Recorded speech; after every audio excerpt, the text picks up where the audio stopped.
Hello, welcome back to lord Shiva academy. मैं विवेक शर्मा आप सभी का फिर से वेलकम करता हूं।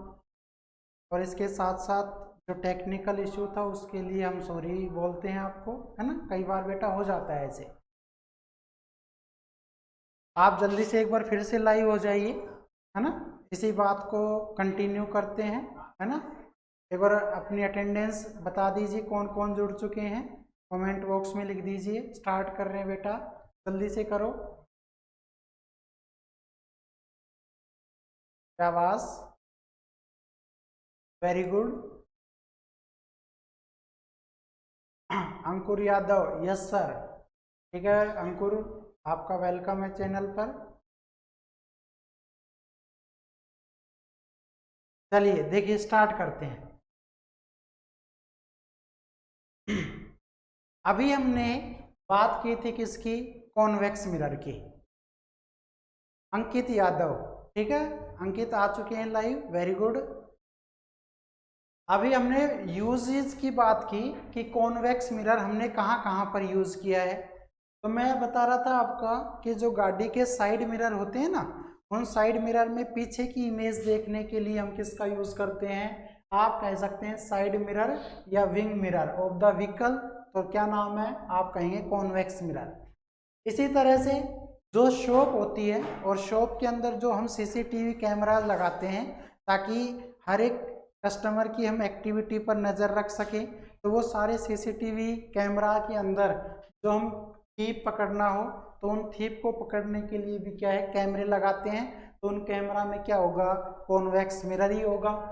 ऐसे ही बात करें कि जो आपकी बस होती है डबल फ्लोर के अंदर, तो आपका जो पैसेंजर है उनकी सीढ़ियों में जो ऊपर चढ़ेगा या ऊपर से नीचे उतरेगा, तो आप कह सकते हैं कि उनकी पोजीशन को कैप्चर करने के लिए भी हम किसका यूज़ कर सकते हैं? कॉन्वेक्स मिरर का। और ऐसे ही जो रिफ्लेक्टर लैंप्स होते हैं, या मैं ये कहूँ कि अपनी जो क्या होती है, स्ट्रीट लाइटें होती हैं, उन सब में हम किसका यूज़ करेंगे?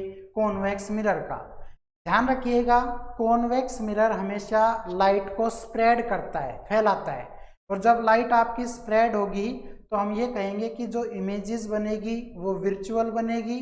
ऐसे ही आप कहेंगे सर इरेक्ट बनेगी, लेकिन आपका जो साइज होगा वो बिल्कुल ऑब्जेक्ट से स्मॉल होगा, छोटा ही होगा। क्लियर हो गई बात? तो ये हमारा टॉपिक है जिसका नाम है कॉन्वेक्स मिरर, और हमने आज उसके यूजेस को क्या है, पढ़ चुके हैं। इससे पहले के लेक्चर में हमने कॉन्वेक्स मिरर से बनने वाली इमेजेस के बारे में डिस्कस किया था, ठीक है। ओके, चलिए अब स्टार्ट करते हैं। रब कर रहा हूं मैं इसको।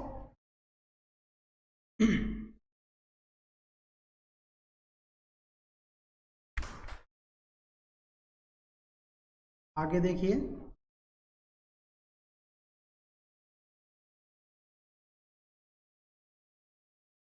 अगर देखा जाए तो हमने क्या किया था, कल इमेजेस बनाई थी, और जो इमेजें बन रही थी वो हमेशा मिरर के राइट साइड में बन रही थी।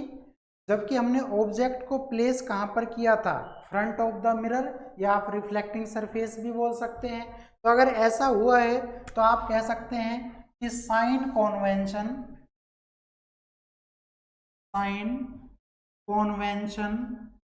फॉर किसके लिए? आप कहेंगे सर कॉन्वेक्स मिरर। तो देखते हैं, हमने इसी तरह से कॉनकेव मिरर के लिए लिया था, ऐसे हम किसके लिए ले रहे हैं? आप कहेंगे कॉन्वेक्स मिरर के लिए। तो देखिए क्या होगा, आप कहेंगे सर पोजीशन ऑफ ऑब्जेक्ट। तो पोजीशन ऑफ ऑब्जेक्ट हमेशा क्या थी? आप कहेंगे सर लेफ्ट साइड में था ऑब्जेक्ट। तो पोजीशन ऑफ ऑब्जेक्ट, और हमने उसका सिंबल क्या लिया था? आप कहेंगे सर यू। तो यू तो हमेशा क्या होगा? नेगेटिव ही होगा। फिर चाहे वो आपका क्या हो, आप कहेंगे कॉनकेव मिरर हो या फिर कॉन्वेक्स, यू हमेशा क्या होगा? नेगेटिव। इसी तरह से हम कहें क्या, पोजीशन ऑफ इमेजेस, और पोजीशन ऑफ इमेजेस के लिए आपने जो सिंबल असाइन किया वो वी था, लेकिन अब आपकी इमेजें किस तरफ बन रही थी? राइट साइड में। और पोल के हमेशा राइट साइड में डिस्टेंस कैसा लेते हैं, आप कहेंगे सर पॉजिटिव ही लेंगे।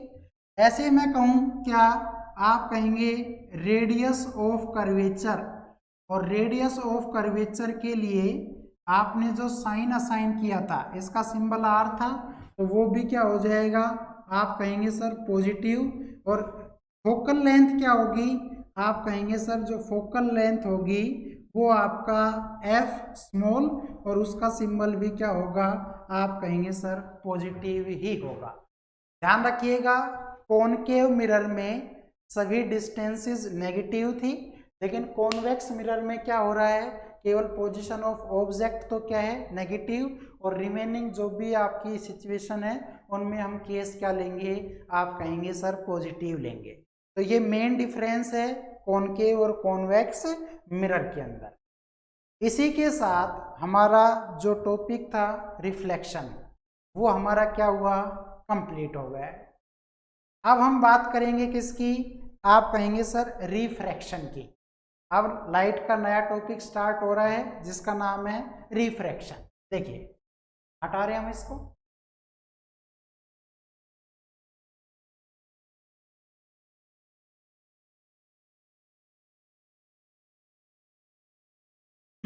देखिए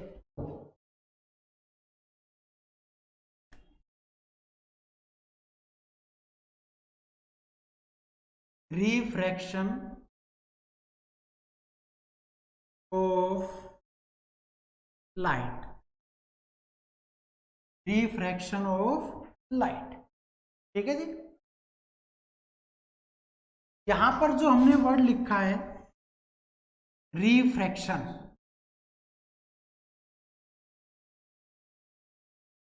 of light,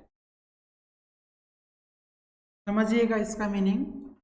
refraction of light का जो मीनिंग है वो ये होगा कि भाई पहले रिफ्लेक्शन पढ़ा है, तो रिफ्लेक्शन की दो लाइनें मैं आपको एक्सप्लेन कर रहा हूं, वहीं से डिफरेंस हो जाएगा।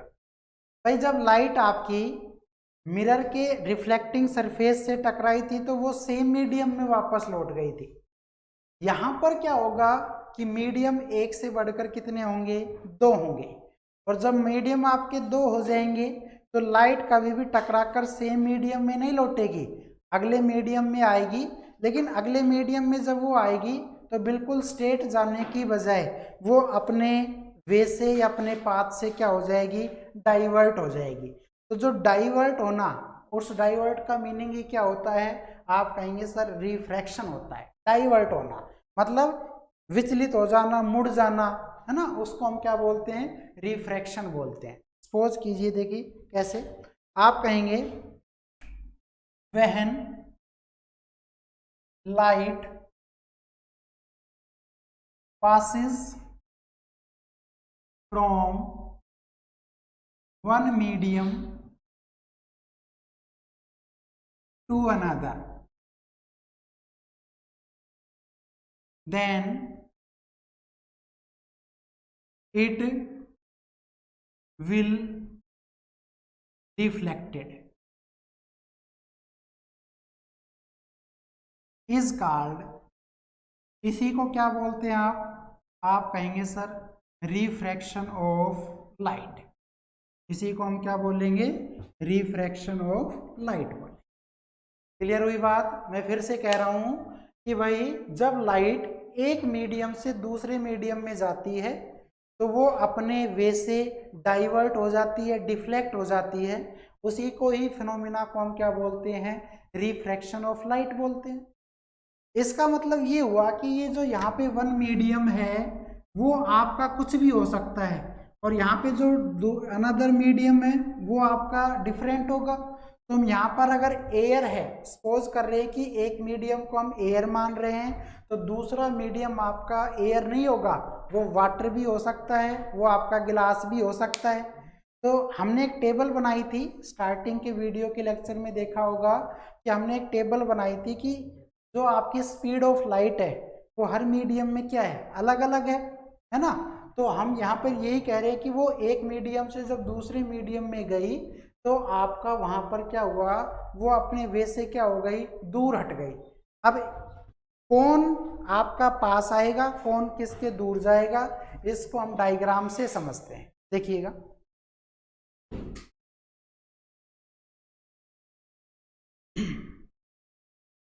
देखो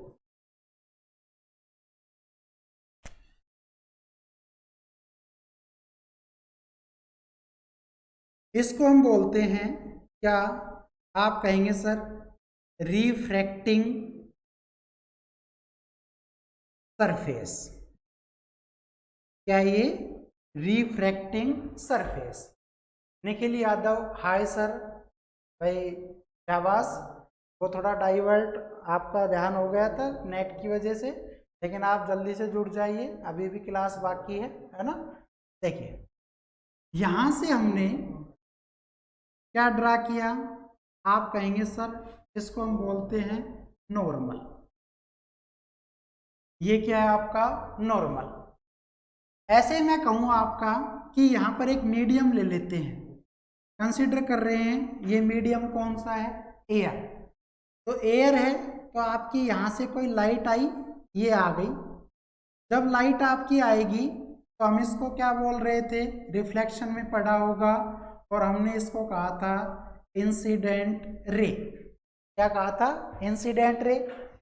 अब ये देखिए, ये जो आपका रिफ्रैक्टिंग सरफेस है ये हमेशा क्या करता है, मीडियम को सेपरेट करता है, एक मीडियम को दूसरे मीडियम से। तो अगर यहाँ पर हम कंसिडर कर रहे हैं एयर, तो यहाँ पर एक दूसरा मीडियम मान लेते हैं, और आप क्या कहेंगे सर ये क्या हो गया, वाटर।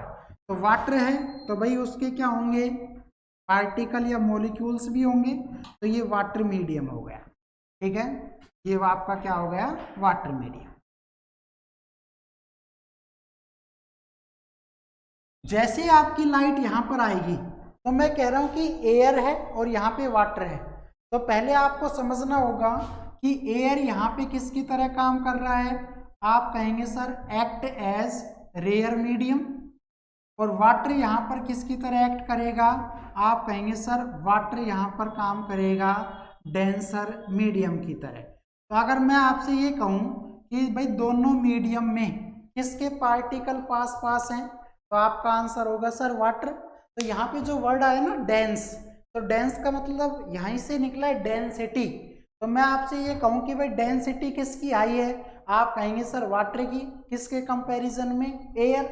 तो जहाँ पे पार्टिकल एक दूसरे के दूर दूर हो वो तो आपका रेयर की तरह काम करता है, अगर इसके कंपैरिजन में पार्टिकल बिल्कुल पास पास आ जाएं तो आप कहेंगे वो डेंसर की तरह काम करेगा। तो जब आपकी लाइट रेयर मीडियम से कहाँ पर जाएगी, डेंसर में जाएगी। तो एक चीज तो आप समझ ही सकते हैं क्या, कि अगर एयर है तो एयर के अंदर जो स्पीड या वेलोसिटी ऑफ लाइट है वो हम कितना लेके चल रहे थे, आप कहेंगे सर 3 × 10⁸ मीटर पर सेकेंड। और ऐसे ही हम आपसे कहें कि भाई वाटर था, तो टेबल में हमने speed of light in water, तो यहाँ पे हमने कितनी लिखी थी, आप कहेंगे सर 2.25 × 10⁸ मीटर पर सेकेंड। तो अब मैं आपसे ये कहूँ क्या, कि लाइट सर एक मीडियम से जब दूसरे मीडियम में आई तो उसकी स्पीड क्या हो गई, डिक्रीज हो गई। अगर स्पीड डिक्रीज हुई है तो उसकी वेवलेंथ भी घटी है, और यही तो प्रॉपर्टी थी लाइट की, कि जब वो एक मीडियम से दूसरे मीडियम में जाएगी तो अपनी स्पीड को, अपनी वेवलेंथ को, अपनी इंटेंसिटी को, और इसके साथ साथ अपने एम्पलीट्यूड में क्या कर लेती है, वो चेंज कर लेती है, लेकिन फ्रीक्वेंसी कभी भी नहीं बदलेगी। तो अब ये जाननी तो चाहिए थी बिल्कुल सीधी, सपोज कीजिए ये जाननी तो चाहिए थी बिल्कुल क्या, सीधी, लेकिन अब इसकी स्पीड क्या हो गई है, डिक्रीज हो गई है। तो जब स्पीड डिक्रीज होगी तो ये नॉर्मल की तरफ क्या हो जाएगी, आप कहेंगे सर बेंड हो जाएगी, मतलब मुड़ जाएगी, तो टुवार्ड्स द नॉर्मल। इसका मतलब क्या है, आप कहेंगे सर ये जो रे है ये क्या हो गई है, आप कहेंगे टुवार्ड्स द नॉर्मल, नॉर्मल की तरफ मुड़ गई है। क्लियर हुई बात।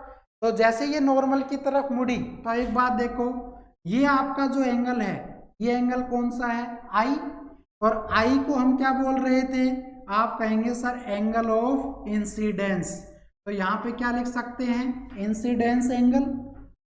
और यहाँ पर ये जो एंगल बना है ये है ना, किस किस के बीच में, तो पहले तो इस रे को नाम दे दो। इस रे को हम क्या कहेंगे, आप कहेंगे सर ये जो रे है ये रिफ्रैक्ट हुई है, तो हम इसको क्या कहेंगे, रिफ्रैक्टेड रे। और रिफ्रैक्टेड रे किसके साथ एंगल बना रही है, इस नॉर्मल के साथ, तो हम इसको क्या नाम दे देंगे, आप कहेंगे सर इसको हम नाम दे देंगे क्या, रिफ्रैक्शन एंगल। इसको हम क्या नाम दे देंगे, रिफ्रैक्शन एंगल। क्लियर हुई बात। तो इसका मतलब ये हुआ कि भाई इंसिडेंट रे नॉर्मल के साथ इंसिडेंस एंगल बनाएगी, ऐसे ही आपकी रिफ्रैक्टेड रे नॉर्मल के साथ क्या बनाएगी, रिफ्रैक्शन एंगल बनाएगी। तो हम ये कह सकते हैं क्या कि भाई ये लाइट मुड़ी है, तो कब मुड़ी है, तो यहाँ पे कहेंगे कि जब लाइट कहाँ से कहाँ गई है, रेयर से चलकर डेंसर की ओर गई है, तो आपका जो रिजल्ट आएगा वो क्या होगा, आप कहेंगे सर जो रे है वो बेंड टुवर्ड्स क्या होती है भाई, टू नॉर्मल, नॉर्मल की ओर मुड़ जाती है भाई।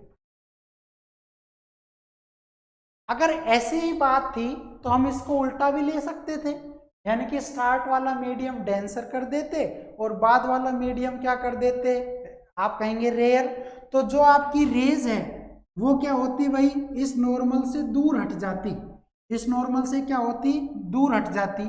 तो यहां पर ही लिख सकते हैं हम क्या, मैं थोड़ा सा रब कर रहा हूं, देखिए अगर लाइट क्या होती, आप कहेंगे सर डेंसर से चलकर कहां पर जाती, रेयर मीडियम की ओर जाती, तो आपकी क्या होती रिजल्ट, जो रे है वो बेंड हो जाती कहां से, आप कहेंगे sir far away from normal. तो वो क्या हो जाती है भाई, नॉर्मल से बिल्कुल और बिल्कुल क्या हो जाती, दूर हट जाती। तो यहां पर जो केस बने हैं वो दो बने हैं कि जब आपकी रे किस तरफ मुड़ेगी, नॉर्मल की तरफ, तो आप कह सकते हैं एंगल आई ग्रेटर देन होगा किससे भाई, एंगल आर से। ठीक है बेटा, एंगल आई क्या होगा, ग्रेटर देन होगा किससे, एंगल आर से। किसके लिए, जब आपकी लाइट क्या हुई है, आप कहेंगे सर रेयर से डेंसर की ओर गई है।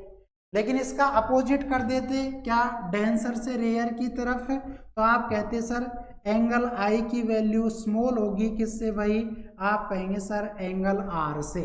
तो आप ये दो केसे जो हैं वो याद रखिएगा कि भाई कब आपका एंगल कम और ज्यादा हो रहा है, यहाँ पे इक्वल नहीं हो रहा। इक्वल तो तब होता ना जब लाइट बिल्कुल सीधी लौट के आ जाती, लेकिन लाइट जो है वो सीधी पास नहीं हुई है, लाइट यहाँ से क्या हुई है आपकी, डाइवर्ट हुई है, डिफ्लेक्ट हुई है।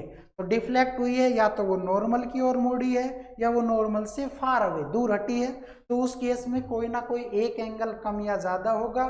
तो आप देख लीजिएगा कि आप किस तरह से डायग्राम को ड्रा करते हैं, जैसा डायग्राम होगा उसी हिसाब से आपकी रिफ्रैक्शन की प्रॉपर्टीज में चेंजेस आ जाएगा। तो आप इस बात को समझ गए हैं कि क्या है ये, ठीक है, ओके, क्लियर है। मैं रब कर रहा हूं इसको, देख लीजिए, चलिए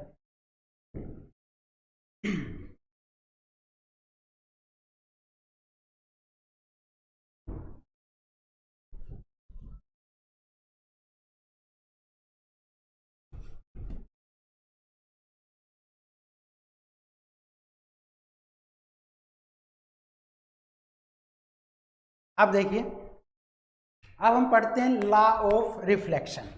अब हम क्या पढ़ रहे हैं, law of refraction.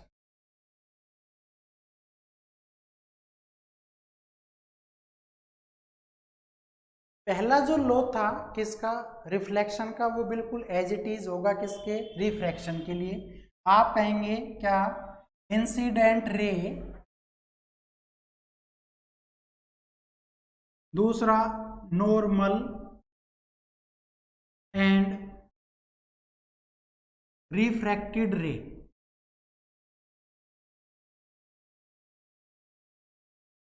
Lies at same plane. ठीक है भाई, पहला यही था, उसमें यहाँ पे वर्ड चेंज हो रहा था, केवल क्या आ रहा था, रिफ्लेक्शन, यानी कि रिफ्लेक्टेड रे आ रहा था, यहाँ पे रिफ्रैक्टेड। लेकिन दूसरा देखिए, एक तो इंसिडेंट रे ने नॉर्मल के साथ क्या बनाया, एंगल आई, ऐसे ही आपकी जो रिफ्रैक्टेड रे थी उसने एंगल आर बनाया। तो मैं ये कहूं क्या, sign angle of incidence, sign angle of incidence upon sine angle of refraction या रिफ्रैक्टेड। तो sign angle of incidence and sign angle of refraction, तो दोनों का जो रेशो होगा वो हमेशा क्या होता है, आप कहेंगे सर कांस्टेंट होता है। और कांस्टेंट के लिए हम किसका सिंबल यूज कर रहे हैं, म्यू। क्लियर हुई बात। आप कह सकते हैं क्या कि भाई साइन एंगल जो क्या है इंसिडेंस का, और साइन एंगल है किसका, रिफ्रैक्शन का, दोनों का जो रेशो होगा वो हमेशा कोई ना कोई कांस्टेंट होगा। और उस कांस्टेंट के लिए हम किसका सिंबल यूज कर रहे हैं, म्यू का। और म्यू यहाँ पर जो है उसको हम ही क्या बोलते हैं, आप कहेंगे सर इसको हम रिफ्रैक्टिव इंडेक्स बोलते हैं। इसको हम क्या बोलते हैं, रिफ्रैक्टिव इंडेक्स। तो कांस्टेंट या रिफ्रैक्टिव इंडेक्स। दूसरा हम कह सकते हैं this law is also called, इसी को हमने क्या बोला है, आप कहेंगे सर स्नेल्स लॉ। इसी को आप क्या कहेंगे, स्नेल्स लॉ। तो रिफ्रैक्शन का जो दूसरा नियम होता है वो किस नाम को गया है, साइंटिस्ट था आपका स्नेल्स।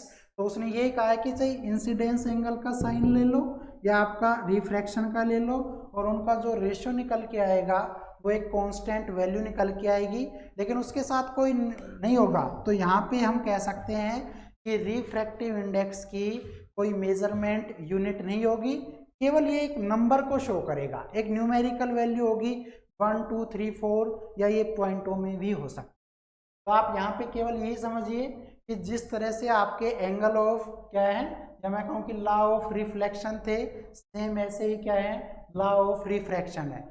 दोनों में कॉमन है पहला, लेकिन यहाँ पे जो सेकंड लॉ है उसमें आपके एंगल आई किसके बराबर था, एंगल आर के, लेकिन यहाँ पे क्या है, sign angle of incidence and sign angle of refraction, और दोनों का रेशियो हमेशा क्या होगा, एक कांस्टेंट वैल्यू।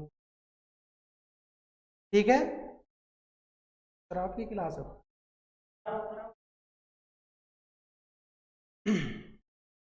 ठीक है बेटा, समझ में आ गया।